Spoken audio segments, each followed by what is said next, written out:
Shalom, perkenalkan nama saya Francis Junius Dinongki dari kelas I421 semester 3 Fakultas Keperawatan dengan NIM 2114-201138 Universitas Pembangunan Indonesia Manado. Di sini saya akan memenuhi tugas UAS, dosen pengampu NS Tirsamongi Escape MKes, yaitu pemeriksaan kehamilan atau antenatal care. Pengertian antenatal care atau NC adalah pelayanan kesehatan yang diberikan kepada ibu hamil secara berkala untuk menjaga kesehatan ibu dan janin. Pemeriksaan ANC adalah suatu program terencana berupa observasi, edukasi, dan penanganan medik pada ibu hamil guna memperoleh suatu proses kehamilan dan persalinan yang aman dan memuaskan. Dua tujuan antenatal care. Pelayanan antenatal care dikemukakan beberapa tujuan, antara lain: 1.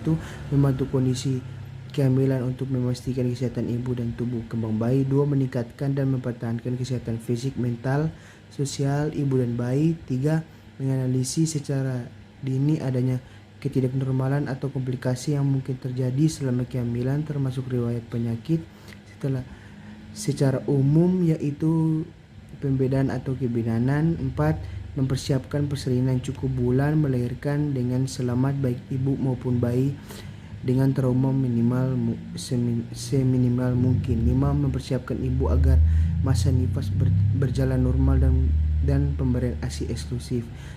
Ketiga, manfaat pelayanan ANC. 1. Membantu kemajuan proses kehamilan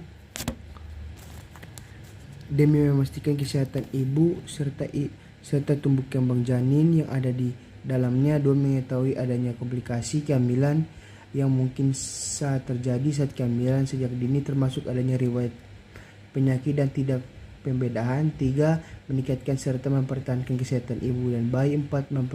Mempersiapkan proses persalinan sehingga dapat melahirkan bayi yang selamat serta minimalkan trauma yang dimungkinkan secara pada masa persalinan. 5. Menurunkan jumlah kematian dan angka kesakitan pada ibu. Selanjutnya, sasaran, lokasi, dan pemeriksaan ANC. Menurut Kemkes RI 2010, tempat pemberian pelayanan ANC atau antenatal care dapat status aktif meliputi 1. Puskesmas, 2. Puskesmas pembantu, 3. Pondok persalinan desa, 4. posyandu, 5. rumah penduduk atau pada kunjungan kegiatan puskesmas, rumah sakit pemerintah atau swasta. 6. Rumah sakit bersalin. 7. Tempat praktik swasta atau bidan atau dokter. Selanjutnya, cakupan pelayanan ANC dengan indikator cakupan pelayanan ibu hamil. Keempat, dapat diketahui dengan cakupan pelayanan antenatal care menepati waktu dan ditempatkan dan menggambarkan tingkat perlindungan ibu hamil di suatu wilayah, di samping menggambarkan kemampuan manajemen atau kelangsungan program KIA.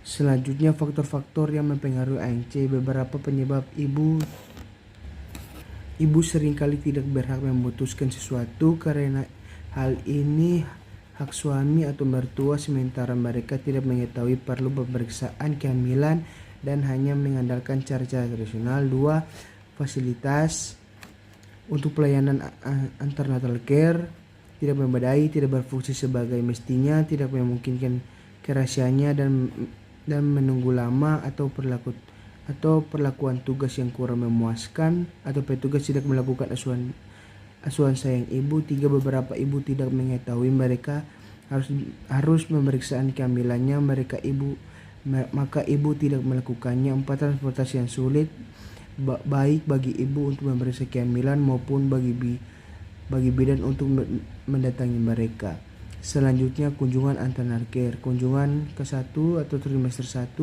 Ke-1, kunjungan baru ibu hamil, yaitu kunjungan ibu hamil yang pertama kali pada masa kehamilan. Pemeriksaan pertama kali yang ideal adalah sendiri, mungkin ketika haidnya terlambat sekurang-kurangnya 1 bulan. Selanjutnya, pelaksanaan antenatal care. Pemeriksaan ANC atau antenatal care merupakan pemeriksaan kehamilan yang bertujuan untuk meningkatkan kesehatan fisik dan mental ibu secara optimal sehingga mampu menghadapi masa persalinan nifas, menghadapi persiapan pemberian ASI secara eksklusif, serta pengembalian kesehatan alat reproduksi dengan wajar. Sekian dari saya.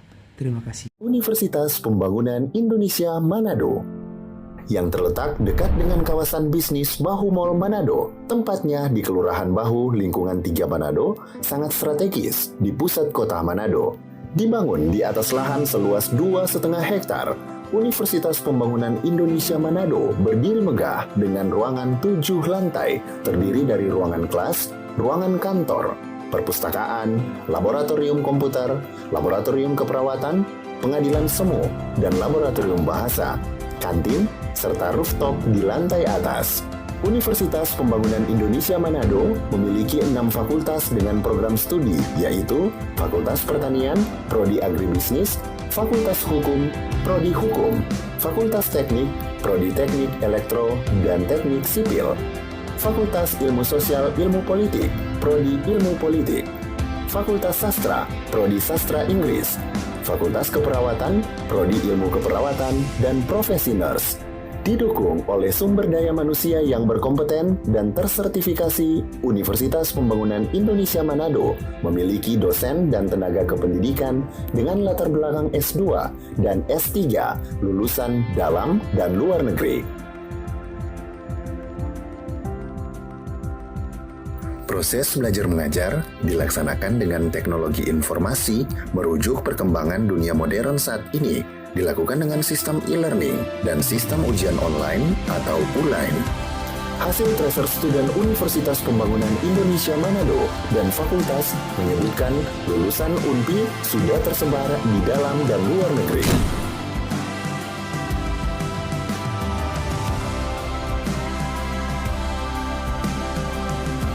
Selamat bergabung putra-putri terbaik bangsa.